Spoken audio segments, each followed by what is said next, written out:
सच्चिदानन्दम् अवाङ्मनसगोचरम् आत्मानमखिलाधारम् आश्रयेऽभीष्टसिद्धये अर्थतोऽप्यद्वयानन्दान् अतीताद्वैतभान्तः गुरोनाराध्य वेदान्तः सारं वक्ष्ये यथामति। अथ अधुना हम ब्रह्म अस्मि इति अनुभव वाक्यर्थो वर्ण्यते। अब हम मैं ब्रह्म हूँ इस अनुभूति वाक्य का वर्णन करने जा रहा हूँ। इसका कैसे हम भाव समझें, इसको कैसे हम अपने जीवन में लाएं। तो एवं आचार्येण अध्यारोप अपवाद सरम तत्त्वं पदार्थो शोधयित्वा वाक्येन अखंडार्थे अवबोधिते अपकारिणोऽहं नित्य शुद्ध बुद्ध मोक्त सत्य स्वभाव परमानंद अनंतानंद अद्वयम ब्रह्म अस्मिति अखंडाकार कारिता चित्तवृत्ति उदेति। जब हम साधन चतुष्टय संपन्न होके आत्मज्ञान की प्राप्ति की इच्छा से संत के पास गए तो उन्होंने एक तरीका अपनाया, अध्यारोप अपवाद का न्याय। और अध्यारोप अपवाद न्याय से मेरे ऊपर जो जो उपाधियां थीं उन सब उपाधियों का बाध किया, निषेध किया और तत्त्वम का शोधन करते करते जो चैतन्य की दृष्टि से एकत्व था उस अखंडार्थ का अनुभव कराया। तब एक अनुभूति हुई, हाँ मैं ही नित्य हूँ, शुद्ध हूँ, बुद्ध हूँ, मुक्त हूँ, सत्य स्वरूप हूँ, परमानंद स्वरूप हूँ। और ऐसी जो निरंतर चित्तवृत्ति बनी रहती है, अखंड कारिता, अनवरत जो चित्तवृत्ति ऐसी बनी रहती है उसी का नाम होता है अखंडाकार वृत्ति। और इस प्रकार से अपने अखंडाकार स्वरूप में अखंडाकार वृत्ति के माध्यम से विराजमान रहना चाहिए। अच्छा, इसके आगे कहते हैं, यहाँ तक कल हम लोगों ने पढ़ा था, इस प्रसंग को कल देख लिया था। अब आगे कहते हैं, बहुत ध्यान से समझना, बहुत बुद्धि को जगा के। सातु चित प्रतिबिंब सहिता सती प्रत्यक अभिन्नम अज्ञातम परब्रह्म विषयीकृत तद्गत अज्ञानमेव बाधते। इतना सूत्र है। इसके बाद इसका दृष्टांत देके समझाते हैं। तदा पट कारणत तंतुदाहे पटदाहवत अखिल कारणे अज्ञाने बाधते सती तत्कार्यस्य अखिलस्य बाधितत्वात् तद अंतर्भूत अखंडकार कारिता चित्तवृत्ति अपि बाधिता भवति। क्या कहते हैं? सातु चित प्रतिबिंब सहिता। यहाँ पर दो शब्द आया हुआ है। सा माने वह, सा माने वह। कौन? हमारी वृत्ति। हमारी वृत्ति वो कैसी है? चित चिदाभास से युक्त, प्रतिबिंब सहिता और चित प्रतिबिंब के साथ। यहाँ तीन चीज़ का समायोजन किया जा रहा है एक साथ में, इसलिए कह रहे हैं। यहाँ पर तीन शब्द प्रयोग किया जा रहा है। एक दृष्टांत से समझो तो शायद समझ में आवेगा। एक तालाब के पास में गया अपना चेहरा देखने के लिए। जिस समय मैं तालाब में झांक करके देखा या कोई पात्र में अपना चेहरा झांक करके देखा तो पात्र में मुझको अपना चेहरा दिखाई पड़ा। नाद रखी है बड़ी सी, उसमें जल है, हमने झांक करके देखा तो उस नाद के जल में, तालाब के जल में हमको अपना प्रतिबिंब दिखाई पड़ा। पुराने महात्मा लोग ऐसे कटोरी में पानी रख करके चंदन लगा लेते थे जब दर्पण नहीं होता था। लेकिन ध्यान से समझेंगे तो उस पात्र में एक चीज़ और दिखाई पड़ रहा है जिस पर हमारी दृष्टि नहीं जा रही है। वो है इस आकाश का भी प्रतिबिंब उसमें पड़ रहा है, जिस पर हमारा कभी जल्दी ध्यान भी नहीं जाता। तो एक आकाश ऊपर है, एक सरोवर के अंदर जो प्रतिभासित हो रहा है वो है, समझ में आना चाहिए। सरोवर के अंदर, पात्र के अंदर भी एक आकाश का एक छाया पड़ी और उसमें मेरा अपना प्रतिबिंब दिखाई पड़ा, ठीक है ना। ऐसे समझना, ये हमारा अंतःकरण, जो हमारा अंतःकरण है वो पात्र के जैसे है। अंतःकरण समझो पात्र है, जल है। उस अंतःकरण में बुद्धि के भीतर एक निरंतर वृत्ति उठ रही है, एक विचार उठ रहा है। तो वो बुद्धि में वृत्ति क्यों उठ रही है? क्योंकि बुद्धि के भीतर चैतन्य है। अगर चैतन्य ना हो तो बुद्धि का विचार नहीं उठेगा। लेकिन ये जो अंतःकरण रूपी पात्र है, इसमें उस मूल चैतन्य का, एक तो है वो वृत्ति रूपा चैतन्य, वृत्ति उपहित चैतन्य कह लो, समझना चाहिए बहुत अच्छी तरह से। वृत्ति उपहित चैतन्य, एक वृत्ति उपहित चैतन्य हो रहा है, और दूसरा हमारे अंतःकरण में जो उस चैतन्य का एक आभास पड़ा, जैसे पात्र में आकाश का, ऐसे अंतःकरण में जो उस चैतन्य का, आत्म तत्व का आभास पड़ा, उसको हमने कहा चिदाभास। ठीक है, नहीं समझ में आ रहा? उस पर ध्यान नहीं जाता हमारा। ये होता है, रोज की घटना में होता है, प्रतिक्षण घटना में हो रहा है। तो एक हमारे भीतर चिदाभास हुआ। कौन चिदाभास? अंतःकरण उपहित चेतन, जो अंतःकरण में जो चैतन्य का आभास पड़ रहा है, चित माने चेतन, आभास, उसका जो आभास पड़ रहा है उसको हमने कहा चिदाभास। उस अंतःकरण के भीतर, अंतःकरण के भीतर जो हमारी एक बुद्धि की वृत्ति उठ रही है, अब वृत्ति में विषयाकार भी होगी, दुखाकार भी होगी, सुखाकार भी होगी। उस वृत्ति में भी एक उपहित चेतन है। हाँ, क्योंकि जड़ वस्तु अपने आप गति नहीं कर सकती, जड़ वस्तु को चलाने के लिए कोई न कोई एक शक्ति देने वाला चाहिए। तो वृत्ति उपहित चेतन, अंतःकरण उपहित चेतन और शुद्ध चेतन। ठीक है, क्लियर हो रहा है कि नहीं? हाँ? हो गया क्लियर? गुड, बहुत बढ़िया। तो ये कह रहे हैं, इनका देखो ध्यान से समझना, तो इसलिए कह रहा हूँ, इसीलिए कल मैंने इस लाइन को छोड़ दिया था। सातु चित्त प्रतिबिंब सहिता, सातु कौन? सातु अखंडाकार वृत्ति, सातु वो अखंडाकार वृत्ति चित्त प्रतिबिंब सहिता सती। वो कहाँ पर? प्रत्यक अभिन्नम, वो अपनी आत्मा से जुड़ी हुई है। क्योंकि वृत्ति उपहित चेतन और अंतःकरण उपहित चेतन और अपना शुद्ध चेतन, एक कहाँ पर है? प्रत्यक अभिन्नम, भीतर एक है।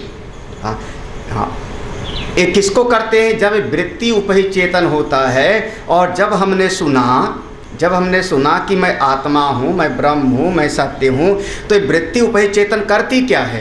ये वृत्ति करती क्या है? बोले अज्ञानम बाधते, ये अज्ञान का नाश करती है, वो चैतन्य को मिलाती नहीं है, चैतन्य को, आत्मा को बोध नहीं कराती। ये अज्ञानम एव बाधते, अज्ञान को मिटा देती है।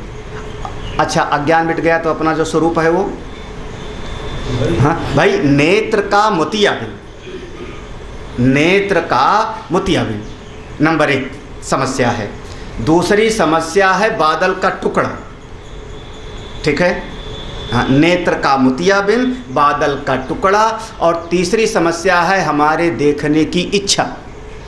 अगर तीनों ठीक ठाक होवे तो सूर्य देवता का दर्शन होने मुश्किल होगा क्या?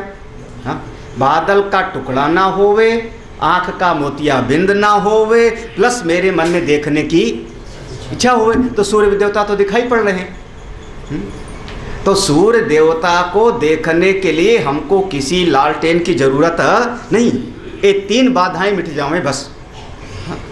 हाँ, स्वयं का अनिच्छा, दूसरा नेत्र का दोष, और तीसरा, हाँ, नेत्र माने प्रमाण, अंतःकरण, अंतःकरण का जो प्रमाता के भीतर जो दोष हैं, जो प्रमातागत दोष हैं, जो राग देश इत्यादि जो वृत्तियां हैं, वो मिट जाएं। भीतर तो उसका अपना स्वरूप दिखाई ही पड़ रहा है। तो अज्ञानम ये अपने चैतन्य का अज्ञान ही बाधित हो जाता है। कैसे कैसे समझ में नहीं आया? दृष्टांत देखो। तदा पट कारण तंतुदाहे। हाँ, एक वस्त्र था। हाँ, वो वस्त्र जिसको हमने वस्त्र दिया उसने कहा ये मेरा कपड़ा है, छूना मत। मैंने कहा नहीं नहीं, इसको मैं जो है वो खड्डी पर रख करके चरखे पर झीनी झीनी बीनी, मैंने चदरिया बीनी है। उसने कहा तुमने बीना है तो ले लो अपना। हमने कहा ठीक है, तू नहीं देता तो मैं तेरे में से धागा निकाल करके उसको जलाऊंगा, तू कपड़ा रखे रह अपना। मैं उस कपड़े में से तेरा कपड़ा नहीं लेता, कुर्ता नहीं ले रहा हूँ, उसमें से एक एक धागा, क्योंकि धागा मैंने बिना है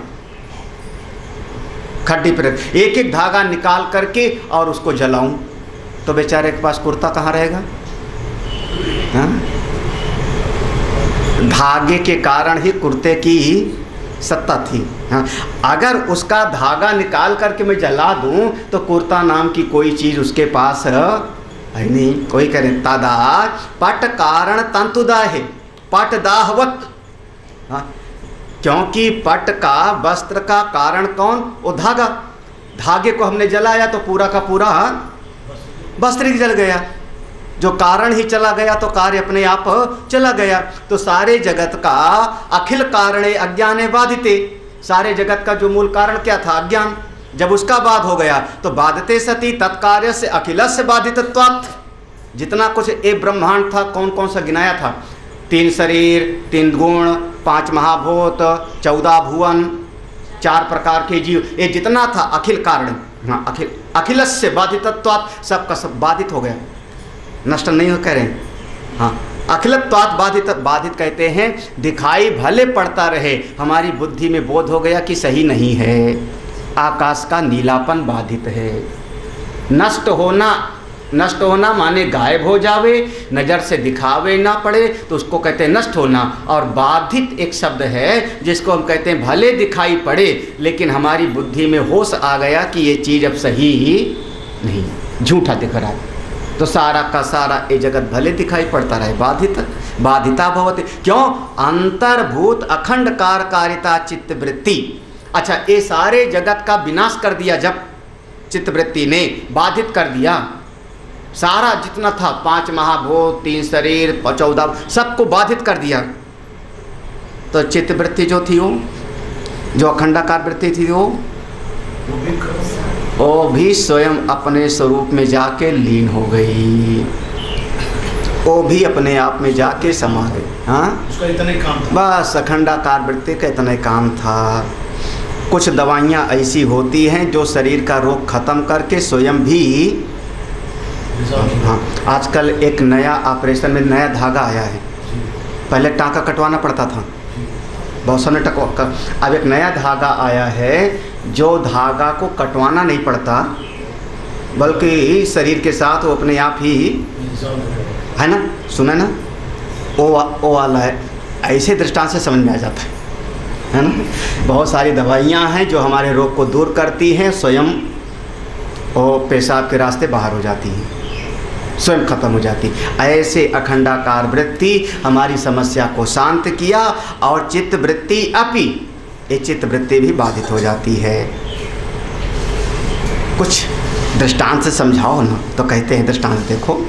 तत्र प्रतिबिंबितम चैतन्यम अपि, तत् प्रतिबिंबितम चैतन्य, वो जो अंतःकरण में जो चैतन्य का प्रतिबिंब पड़ रहा था, जो अभी तक मैं कह रहा था मैं सत हूँ, मैं चित हूँ, वो कहते हैं यथा दीप प्रभा आदित्य प्रभाव भासन असमर्था सती तया अभिभूता भवति, तथा स्वयं प्रकाशमान प्रत्यक भिन्न पर ब्रह्म अवभासन अनहर्तया तेना विभूतम सत्उपाधिभूता अखंड चित्तवृत्ते बाधितत्वात् दर्पणा भावे मुख प्रतिबिंबस्य मुखमात्रत्व प्रत्यक अभिन्न पर ब्रह्म मात्रम भवति। अच्छा, दीपक का काम क्या है? अंधकार को दूर करना, है ना। दीपक का काम अंधकार को दूर करना। दीपक जला के रखा, रात भर उसने अंधकार को दूर किया, और जैसे सवेरे सूर्योदय हुआ हमने दीपक बुझाया नहीं, तो वो दीपक का प्रकाश हुआ क्या? वो दीपक का प्रकाश सूर्य के प्रकाश से अभिभूत हो गया, और इतना अभिभूत हो गया कि जो दीपक का प्रकाश था वो सूर्य के प्रकाश में जाके समायोजित हो गया, मिल गया, एकीभूत हो गया, एकीभूत हो गया। तो अब हमको दीपक का प्रकाश अलग से दिखाई नहीं पड़ेगा। अब हम नहीं कहते दीपक का प्रकाश खत्म हो गया, खत्म नहीं हुआ, लेकिन वो बड़े वाले प्रकाश में जाके मिल गया। बिल्कुल उसी प्रकार से ये जो अखंडाकार वृत्ति थी, ये जो भीतर जिसको कहते हो मैं चेतन हूँ, मैं चेतन हूँ, मैं चेतन हूँ, मैं चेतन हूँ, कितना बड़ा, मैं अजन्मा हूँ, मैं अजन्मा हूँ, मैं अमर हूँ, मैं ये कह रहे हो ना, मैं ऐसा हूँ, मैं वो। तो ये मैं माने अभी हम व्यष्टि में लगाए हुए हैं ना, तब तो कह रहे हैं कि मैं सत हूँ, मैं चित हूँ, चिदानंद रूपः शिवोहम।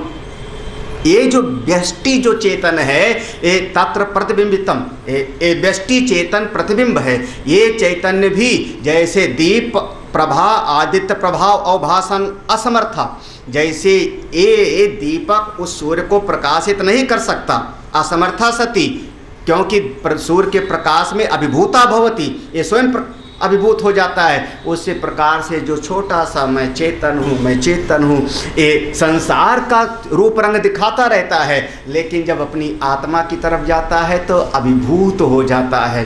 फिर ये नहीं है कि ये भीतर का मैं चेतन उस आत्मा पर ब्रह्म चेतन को प्रकाशित कर, बल्कि ये छोटा सा जो मेरा चेतन है उस महाचेतन में जाके मिला जाए। ठीक है, हाँ। स्वयं प्रकाशमान प्रत्यक अभिन्न पर ब्रह्म अवभासमान अनहर्तया, अनहर्तया माने ये जो अपना व्यक्तिगत है, अपना जो चिदाभास है, अहम वृत्ति जो है, ये अपने उस मूल पर ब्रह्म को प्रकाशित करने में अनहर्तया अयोग्य है, नहीं कर सकता है। तो तेन अभिभूतम, वो जो महाचेतन है उसमें जाके एक हो जाता है। तो सत्सु उपाधिभूत अखंड चित्त कृते बाधित्वात्, तो जितना कुछ है, जितनी उपाधियां हैं वो सब बाधित हो जाती हैं और आप अपने स्वरूप में स्थित हो जाते हैं। अखंडाकार वृत्ति करती है। कैसे? फिर एक दृष्टांत दिया, फिर एक दृष्टांत दिया। देखो, जब कोई कठिन विषय होता है तो शास्त्र ही दृष्टांत देने लगता है, क्योंकि समझने में मुश्किल होगा। तो क्या कहते हैं, जैसे कभी हमने शीशा देखा, अब वही दृष्टांत ले आओ, जैसे पानी वाला हमने दिया, शीशा ले आओ, तो शीशे के सामने खड़े हुए तो हमको तीन चीज़ दिखाई पड़ रहा है। एक हमको शीशा दिखाई पड़ा, दूसरा शीशे के भीतर हमारा प्रतिबिंब दिखाई पड़ा, और तीसरा हमारा अपना चेहरा भी तो असल वाला है, जिसकी छाया शीशे में दिखाई पड़ी। ठीक है ना? तो हमारा चेहरा है, शीशा है, शीशे में प्रतिबिंब है मेरा, वो प्रतिबिंब को देख करके मैं अपना चेहरा ठीक करता हूँ। अगर इसमें से दर्पण को हटा लें तो बाकी क्या बचेगा? दो बचना चाहिए। हाँ भाई, एक को कम कर दो, दर्पण को हटा लो तो दो बचना चाहिए ना? हाँ, दो नहीं बचेगा भाई। दर्पण जैसे हटाया तो दर्पण के साथ प्रतिबिंब भी गायब हो गया, बचा क्या? बस एक ही बचा ना। ऐसे बिल्कुल ये जो अंतःकरण है, अंतःकरण ये दर्पण के जैसे है। इस अंतःकरण के भीतर मेरा अपना जो चैतन्य स्वरूप है, ब्रह्म स्वरूप, उसी का प्रतिबिंब पड़ रहा है। और बड़े ध्यान से अगर विचार करो तो आपके शरीर का पूरा प्रतिबिंब किसी भी दर्पण में नहीं पड़ता। किसी भी प्रतिबिंब दर्पण में आपके शरीर का पूरा प्रतिबिंब नहीं दिखाई पड़ सकता। किसी भी शीश महल में भी चले जाओ तो भी अगर आप सामने देखोगे तो ये दिखेगा, गर्दन घुमाओगे तो पीछे का दिखेगा शीश महल में, तो सामने का नहीं दिखेगा। हाँ, है ना? वहाँ पर उसकी एक सीमा है, उसकी एक सीमा होती है हमेशा। तो अगर जैसे दर्पण गया, दर्पण के जाते हमारे इस शरीर का जो ऐसे वो जो परब्रह्म चेतन है उसका पूरा का पूरा इस अंतःकरण में छाया नहीं पड़ सकती। जब मेरे एक शरीर का दर्पण में छाया नहीं पड़ सकती पूरे का, तो उस परब्रह्म तीन लोक के स्वामी का, अखंड आधार का, उसका प्रतिबिंब आप कहो कि हमारे अंतःकरण रूपी कटोरी में पड़ जावे, कैसे पड़ेगा? हाँ, उसका एक झलक पड़ती है, जैसे महाकाश का वो छोटी सी कटोरी में आकाश दिखाई, इसीलिए उसको हमने कहा चिदाभास। चिदाभास हमेशा ध्यान रखना, चिदाभास माने वो चैतन्य स्वरूप जो परब्रह्म है, वो चैतन्य स्वरूप, उसकी एक छाया पड़ी हमारे अंतःकरण रूपी पात्र में, तो हमने कहा चिदाभास। ये चिदाभास कभी न कभी सुना होगा। हाँ, जैसे ये अंतःकरण रूपी दर्पण हटा, वृत्ति हटी, तो प्रतिबिंब भी गया, वो चिदाभास भी गया, वृत्ति भी गई, बचा क्या? अपना स्वरूप। हाँ, ऐसे स्वरूप में निष्ठ हो जाओ, फिर बाकी क्या बचा? हाँ, प्रत्यक अभिन्न परब्रह्म मात्रम भवति। चलो अगला देखते हैं। हाँ, एवं च सती, एवं सती माने होने पर, सती का अर्थ होता है ऐसा होने पर। एवं च सती मनसा एव अनुद्रष्टव्यम यन मनसा न मनते इत्य अनयो श्रुति अविरोधो वृत्ति व्यापत्व अंगीकारेण फल व्याप्ति अप्रतिषेध प्रतिपादनात्। एवं च सती, ऐसा होने पर ही, इसी प्रकार से होने पर ही। शास्त्र में दो तरह का वाक्य लिखा हुआ है। एक जगह पर लिखा है मनसा एव अनुद्रष्टव्यम, मन के द्वारा ही आत्मा को जानना चाहिए, मन के द्वारा ही आत्मा को जानो। दूसरी जगह पर लिखा है यन मनसा ना मनते, वो आत्मा ऐसा है जिसको मन के द्वारा जाना नहीं जा सकता। तो ये जो श्रुति दो प्रकार की है कि मन के द्वारा ही जानना है और मन के द्वारा उसको जाना नहीं जा सकता, तो दो तरह का वक्तव्य हो गया। लेकिन ये जो बात बताई गई, इसके आधार पर वो बात बिल्कुल सही हो जाती है। क्यों हो जाती है? क्योंकि ये जो चित्त वृत्ति है, मन के भीतर जो वृत्ति उठ रही है, ये वृत्ति से ही आत्मा का ज्ञान होता है। लेकिन वृत्ति करती क्या है? वृत्ति बिना मन के हो नहीं सकती। मन होगा तभी वृत्ति होगी। हाँ, मन होगी तभी विचार होगा, तभी वृत्ति उठेगी। तो मन में जब वृत्ति उठती है, ये विचार जा कर के सारे अज्ञान और अज्ञान के सारे कार्यों को मिटा देती है और बाद में वृत्ति स्वयं भी नष्ट। तो वृत्ति ने काम क्या किया? अज्ञान को मिटाया, आत्मा को दिखाया। इसलिए कहते हैं यन मनसा न मनते, मन के द्वारा उसको जाना नहीं। जैसे जूता पहन करके हम आए, चप्पल पहन के आए और सत्संग हाल के बाहर, मंदिर के बाहर उसको उतारा और सत्संग में, बिल्कुल ऐसे ये मन की वृत्ति चित्त की वृत्ति है। क्यों? क्योंकि ये जो चित्त की वृत्ति है, वृत्ति माने विचार जो उदय हो रही, इस वृत्ति में संसार में वृत्ति व्याप्ति भी होती है, फल व्याप्ति भी होती है। और आत्मा के ज्ञान में वृत्ति व्याप्ति तो होती है, फल व्याप्ति ही नहीं होती। फल व्याप्तत्व प्रतिषेध प्रतिपादनात्, फल व्याप्ति, हाँ, फल व्यापक जो फल की व्याप्ति है उसका प्रतिषेध हो गया। कहाँ पर? देखो ये श्लोक है, ये आप लोगों के काम का है। फल व्यापत्वमेवास्य शास्त्रकृद्भिर्निर्वारितं ब्रह्मण ज्ञान नाशाय वृत्तिर्व्याप्तिरपेक्षिता स्वयं प्रकाशमानत्वात् नाभासा उपयुज्यते। ये प्रसंग अलग है। दो लाइन, ये जो दो लाइन है ये पंचीकरण उसका, हाँ, पंचदशी का श्लोक होगा, देखना पड़ेगा। पंचदशी में भी है और भी कई जगहों पर है ये श्लोक जो है, ये श्लोक कई जगहों पर मिलता है। इसलिए जो है फल व्याप्तस्व, हाँ, फल व्यापत्वम एवास्य शास्त्रकृत भी, शास्त्रकारों ने, शास्त्र को बना, शास्त्रकृत भी, शास्त्रकारों ने निवारितम, मना किया है। क्या चीज़? फल व्यापत्वम एवास्य, इस आत्मा में फल व्याप्ति का शास्त्रकारों ने निषेध किया है। ऋषियों ने अनुभव से बताया है कि आत्मा के ज्ञान में फल व्याप्ति नहीं होती।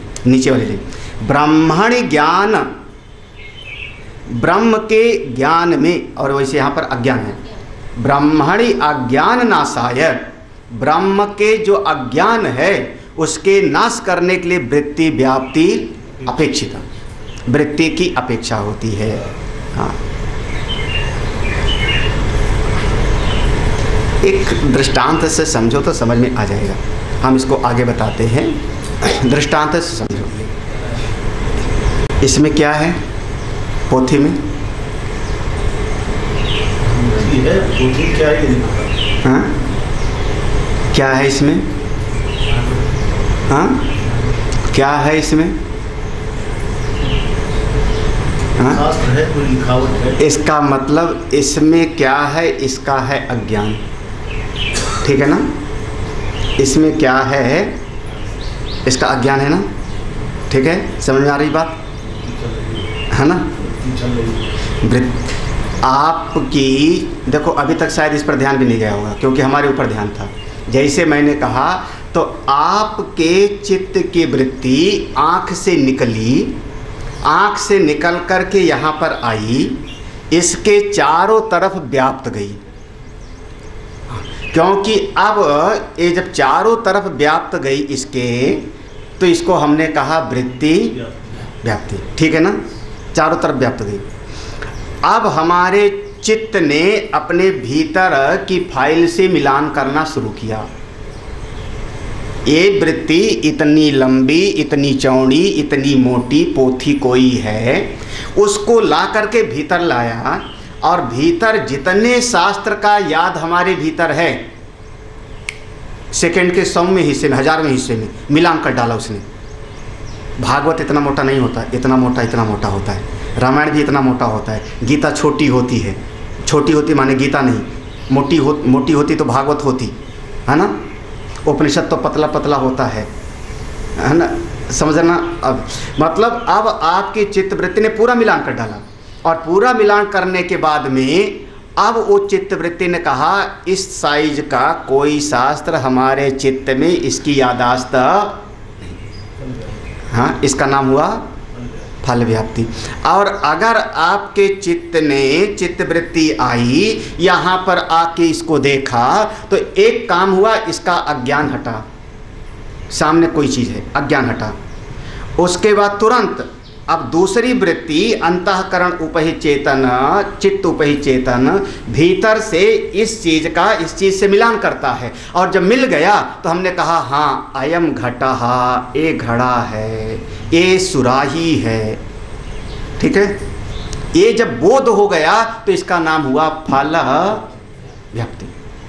हाँ, फल व्याप्ति। हाँ हाँ हाँ, एक दिन भर हो रहा है आपके भीतर, आपके भीतर ये कंप्यूटर की मशीन दिन भर काम कर रही है और बड़ी तेजी से काम कर रही है। हमको होश नहीं होता, उस चीज़ को पता नहीं हमको। वृत्ति व्याप्ति फल व्याप्ति, वृत्ति व्याप्ति फल व्याप्ति। एक व्यक्ति आया, दरवाजे पर घंटी बजाई, मैं जाके खोला तो सबसे पहले हमारी चित्तवृत्ति आँख से उसके चारों तरफ गई, शरीर की वृत्ति व्याप्ति हो गई। हाँ, एक आदमी आया है, ये लड़का है आया।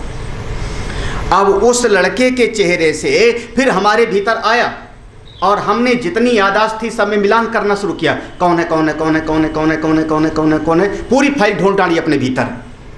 अब पता नहीं लगा, बिल्कुल कम नेट के जैसे लगता है।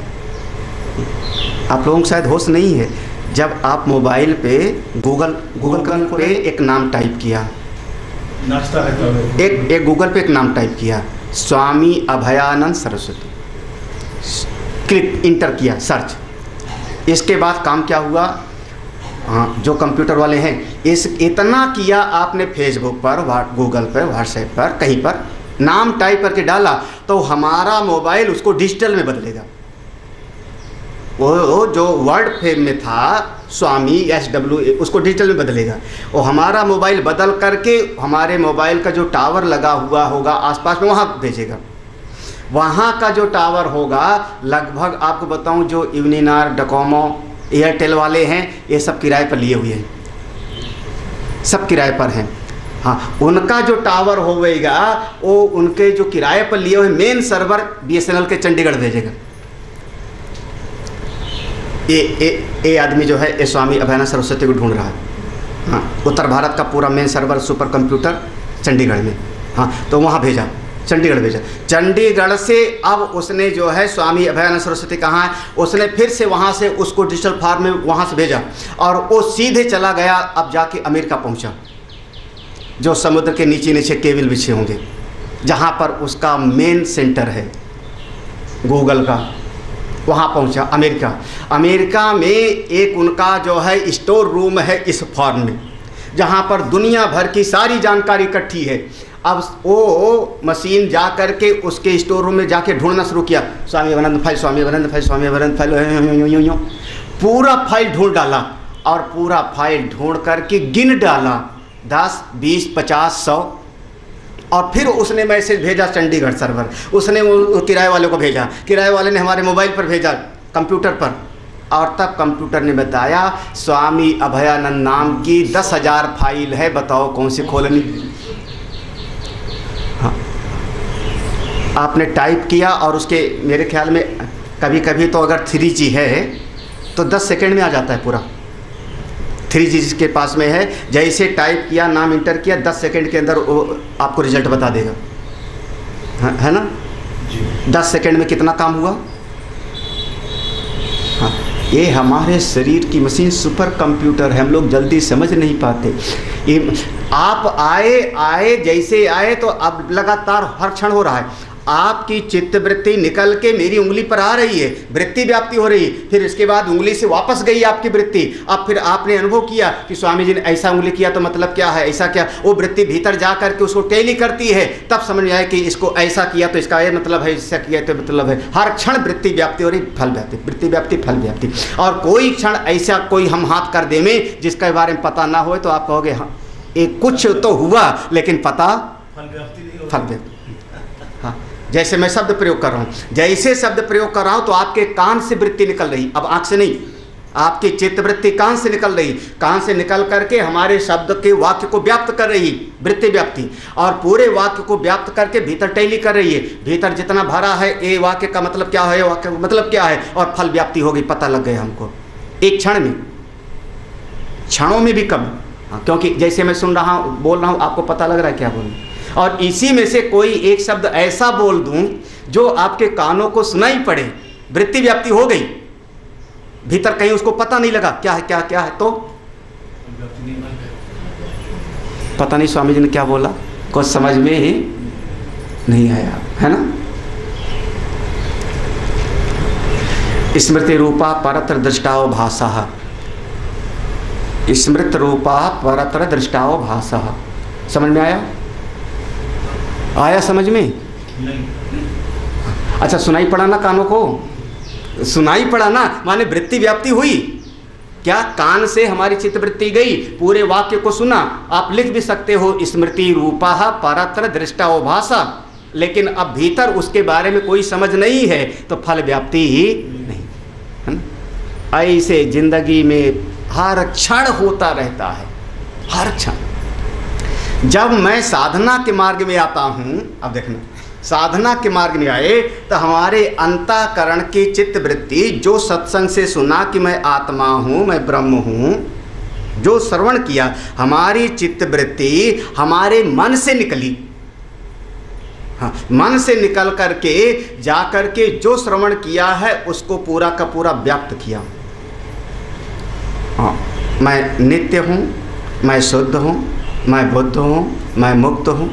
जब नित्य को व्याप्त किया तो अनित्य का निषेध हो गया, जब शुद्ध को व्याप्त किया तो अशुद्धता पाप का निषेध हो गया, जब मुक्त को व्याप्त किया तो बंधन का निषेध हो गया। और जब ये सारे निषेध हो गया तो वो वृत्ति को अब फल व्याप्ति की जरूरत क्या, वो तो फिर छोटा सा दीपक है, जहाँ सारा वो पर्दा था अनित्यत्व का, बंधन का, वो कटा तो स्वयं प्रकाशे आत्मा मेघा पायंसु, अपने स्वरूप का बोध हो गया तो फल व्याप्ति की जरूरत ही नहीं, क्योंकि वो तो मैं था ही था। अब भैया इतने पर भी ना समझ में आवे तो फिर से जड़ पदार्थ कारकारिता चित्त वृत्ति विशेष अस्ति, जड़ पदार्थ कारकारिता चित्त वृत्ति। देखो संसार में जो हमारे भीतर वृत्ति व्याप्ति और फल व्याप्ति होती है, उसका कारण क्या है कि जड़ पदार्थ काराकारित। संसार में जितना वृत्ति व्याप्ति होती है उसमें जड़ पदार्थ है ना, घड़ा है, वस्त्र है, गृह है, कोई ना कोई। तो जड़ पदार्थ को जब हमारी वृत्ति व्याप्त करती है तो उसमें वृत्ति व्याप्ति भी होगी और फल व्याप्ति। तो कहते हैं जड़ पदार्थ काराकारित चित्त वृत्ति विशेषा, वो अलग है, विशेष है। यहाँ पर कैसा है? यहाँ तो चेतन। तथापि अयम घटा इति घटाकार कारित चित्त वृत्ति अज्ञातम घट विषयीकृत्य तद्गत अज्ञान निसर पुरुषरम। नंबर 1 यहाँ तक। यहाँ तो चाहो तो कामा लगा सकते हो, यहाँ तब समझ में आ जाएगा। हाँ, अज्ञान निर्सर पुरुषरम स्वगत चिदाभासेन जड़म घटम अपि भासयति। यहाँ 2 घटना हो रही, लगातार 2 घटना हो रही है। 2 घटना क्या कह रहे हैं? तथापि जब मेरे सामने एक घड़ा दिखाई पड़ा तो हमने कहा अयम घटा, ये घट है। तो इसमें हुआ क्या? तो घटाकार कारित चित्तवृत्ति, जो हमारी चित्तवृत्ति भीतर से निकली, घड़े के चारों तरफ दीवाल को व्याप्त किया तो घटाकार वृत्ति हो गई। वो अज्ञातम घट विषयीकृत्य, जिसको आज तक हमने जाना नहीं था, उस घट को व्याप्त करके और वो तद्गत अज्ञान, वो घट के अज्ञान को मिटा दिया। अच्छा, घट के अज्ञान को मिटा दिया। अज्ञान को मिटाना एक चीज़ है, दिखाना दूसरी चीज़ है। ये कहना चाह रहे हैं, मिटाना एक काम, उसके बाद दिखाना। तो फिर उसके बाद जब उस ग्रह का, घट का अज्ञान मिटा, उसके बाद अपने भीतर देखो स्वगत चिदाभासेन, अपने भीतर के चिदाभास के द्वारा जड़म घटम अपि भासयति, जड़ घट भी भासित होता है, दिखाई। तो बाहर का लौकिक जगत का जो घट है, गृह है, उसमें भी 2 घटनाएं हो रही हैं। एक तो वृत्ति जाके अज्ञान को मिटाती है और फिर स्वयं का चिदाभास उसका बोध कर, उसका अज्ञान मिटा तब उसका ज्ञान हुआ, अज्ञान मिटा तब उसका ज्ञान हुआ। अभी बहुत सूक्ष्म वृत्ति है, बहुत सूक्ष्म चिंतन है। हाँ, एक बार चीज़ का अज्ञान मिटेगा, फिर उसके बाद उसका उसको ज्ञान होता है। क्षणों में हुआ। कैसे ज्ञान हुआ? कैसे ज्ञान हुआ? स्वगत चिदाभासेन, अपने भीतर के ही चैतन्य के आभास से ही। इसी बात को फिर कहते हैं, देखो लिखा पंचदशी का ही फिर श्लोक। तदुक्तम, क्या कहा? बुद्धि ततश्चिदाभासौ दौ ये तो व्याप्नुतो घटम तत्र अज्ञानम धिया पश्येत आभासेन घटा स्फुरोतीति। 2 घटनाएं होती हैं, बुद्धि और चिदाभास। हमारे भीतर बुद्धि उपहित चेतन और चिदाभास, दोनों में 2 घटनाएं। तो बुद्धि उपहित, वृत्ति उपहित चेतन अज्ञान को मिटाती है और चिदाभास वस्तु का स्वयं प्रकाश करा देता है। बुद्धि तटस्थ चिदाभास, 2 वचन में है, बुद्धि उपहित चेतन और चिदाभास।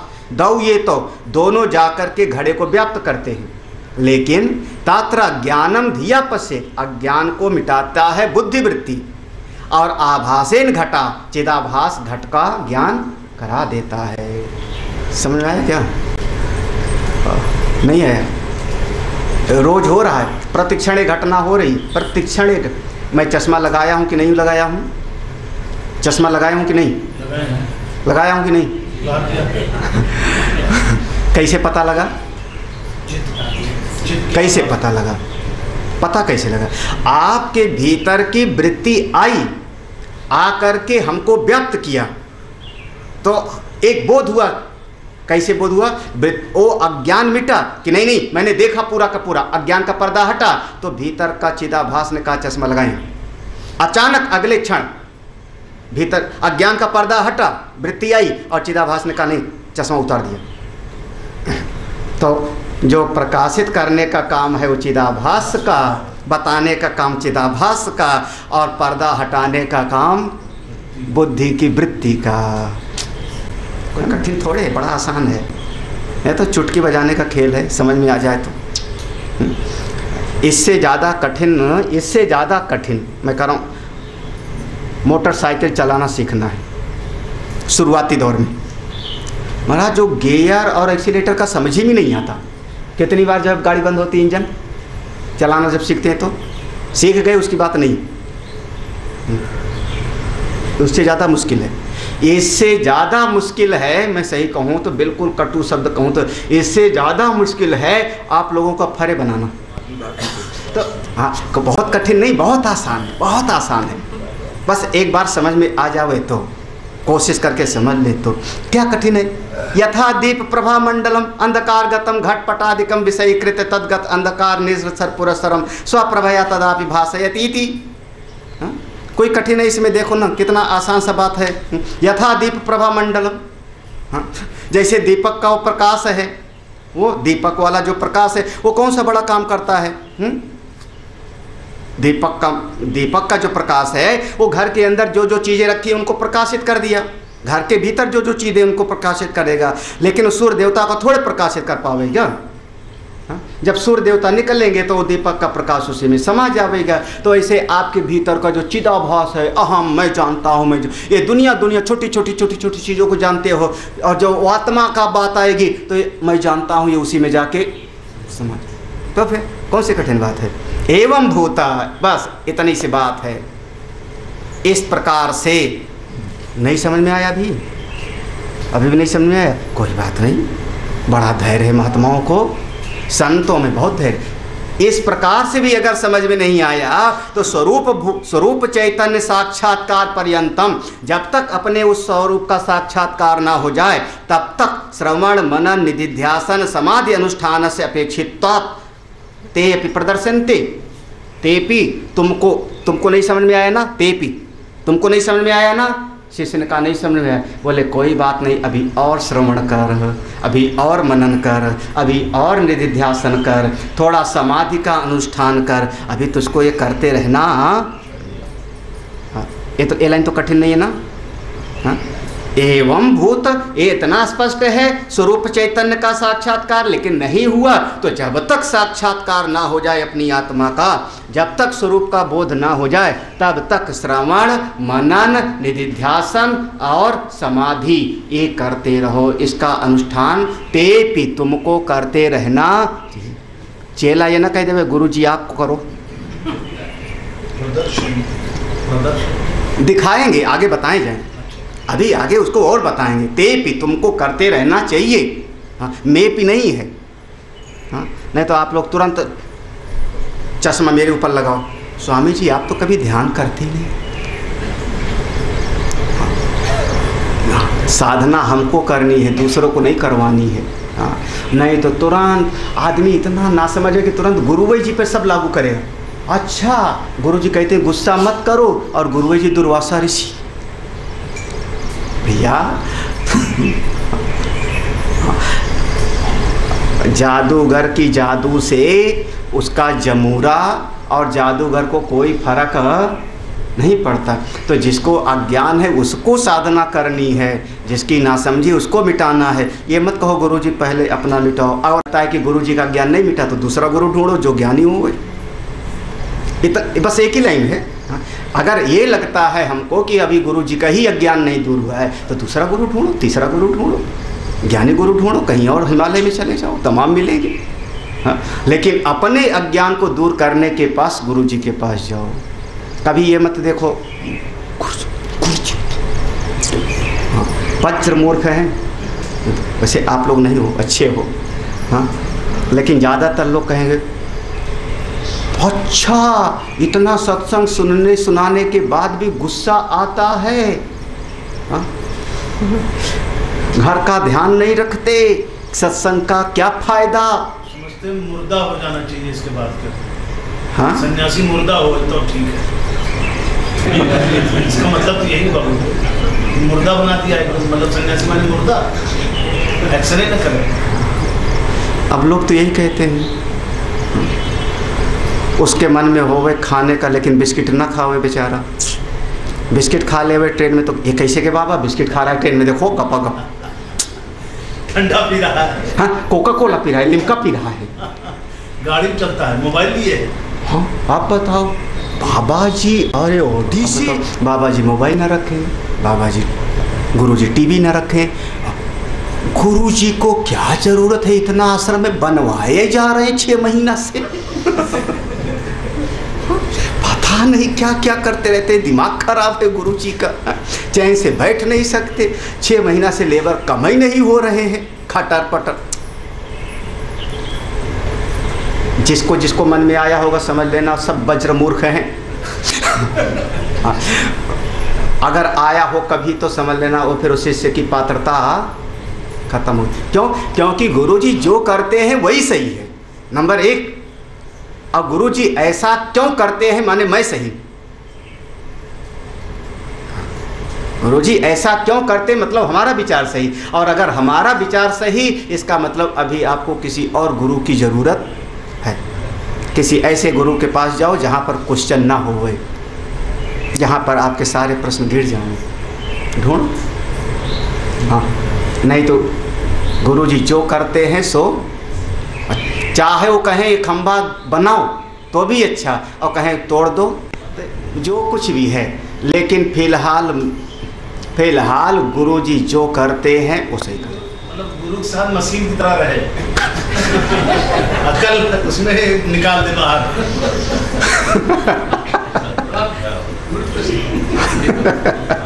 तो बाधित करना, अकल को बाध करके बिल्कुल बैल की तरह बाएं बाएं मुड़, खड़ा हो जा। बड़ी मुसीबत है, अकल जो है आड़े आती है ना। उस अकल के कारण ही तो समय ज़्यादा लग रहा है। मान लो 10 साल हो गया, 20 साल हो गए सत्संग सुनते, क्यों समस्या है? जब इतना आत्मा अपने पास में है, शास्त्र संत बताने समय कहाँ पर है? मिटाने में टाइम लग रहा है। मिटाने, अभी बात सुना ना कि वो अज्ञान को मिटाना है, मिट रहा नहीं, तो मिटने में तो टाइम है। लेकिन साधक का पहला गुण विवेक है, तो विवेक भी तो करना। विवेक जो है वो गुरु से अलग हट के व्यवहारिक जगत में विवेक है, गुरु के सामने नहीं। वही कहना मुसीबत ये है।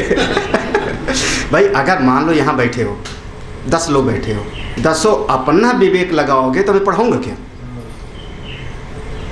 इसलिए श्रवण की परिभाषा आगे आएगी, षडलिंग के माध्यम से तात्पर्य का हमको अपने भौतिक जगत के अनुसार जो हमारा संस्कारानुसारी, क्यों जन्मों जन्मों के जो संस्कारानुसारी जो हमारा विवेक बना हुआ है, उस विवेक को मिटाना ही तो है। अगर उस विवेक से हमको शांति मिलती तो हम काहे के लिए गुरु जी के पास क्यों गए? क्योंकि दावाग्नि नख से सिख तक हम दावाग्नि में तप रहे हैं, वहाँ विवेक तो है उसके पास में। ये मेरा पुत्र है, मेरी पुत्री है, मेरा घर है, मेरा परिवार, विवेक तो कर रहा है। साधक के लिए है। हाँ, वो साधक के लिए है, साधकत्व। हाँ साधक के लिए, साधक को हमेशा बनाए रखना पड़ेगा, लेकिन साधक अपने विवेक को गुरु पर अप्लाई ना करे,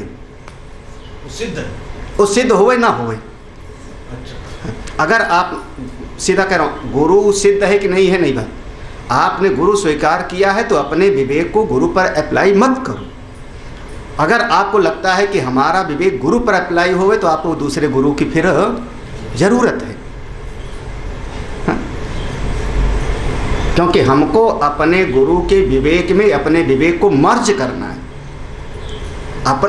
फिर मैं वही अब दृष्टांत दूंगा, दुर्योधन आचार्य के पास गया तो यही तो कहता है ना, पास्य येताम पांडुपुत्राणाम, मेरी नज़र से देखो गुरुदेव। अब आगे गीता ना, मेरी नज़र से देखो, मेरे विवेक से देखो, यही तो हुआ। अर्जुन क्या कहता है भगवान से कि आप बताइए मेरा कल्याण किसमें होगा। अभी थोड़े देखता है कि आप 16,108 की पत्नियों के पति हो, कि आप तो जो है दूसरे को मार देते हो, प्रतिज्ञा तोड़ देते हो, आपने बचपन में चोरी किया, बचपन में कपड़े फाड़े, आप तो बिल्कुल गए गुजरे हो। नहीं, अगर मैं आपकी शरण में हूँ तो मैं आप नहीं, आप मेरा कल्याण कर सकते हो। मेरे अज्ञान को मिटाने वाला और कोई दिखाई नहीं पड़ रहा, ऐसा कहता है अर्जुन। और दुर्योधन कहता है ये सबको मेरी नज़र से, पश्य माने आज्ञा है, मेरी नज़र से देखो, माने मेरे विवेक के अनुसार गुरुदेव देखो। तो आचार्य द्रोणाचार्य ने कोई एक उत्तर भी नहीं दिया है। हमको अपने विवेक का इस्तेमाल वहाँ करना है जहाँ आचार्य का संरक्षण हटा, उनका ऐरा हटा, उसके बाद अपने विवेक का इस्तेमाल करना है। क्यों? भाई गाड़ी के चलाने में आपका विवेक कब इस्तेमाल करना है? कब? जब वहाँ पर मैं नहीं बैठा हूँ गाड़ी में। आप गाड़ी आप इस समय सरोस लेके गया तो इस समय थोड़े कोई कह देगा दाएं बाएं तो थोड़े करेगा वो। हाँ, अपना विवेक उसमें, इस समय तो अपना विवेक लगाएगा। हाँ, तो वो चीज़ फिर वो नानक देव मर्दाना वाली बात ले आओ, दूसरे ले आओ, तीसरे ले आओ। दृष्टांत की भरमार है मेरे पास में, दृष्टांत की कोई कमी नहीं, दृष्टांत की कोई कमी नहीं। कई काम है उनके। हाँ, मैंने कह दिया मुझको ना डालें, उसमें क्या, ना डालें मुझको, अपने विवेक से कर सकते हैं। कोई उनके पास पुरुषार्थ की कमी थोड़े है, विवेक की कमी थोड़े है, लेकिन मुझको डाला तो फिर जिम्मेदारी मेरी होगी।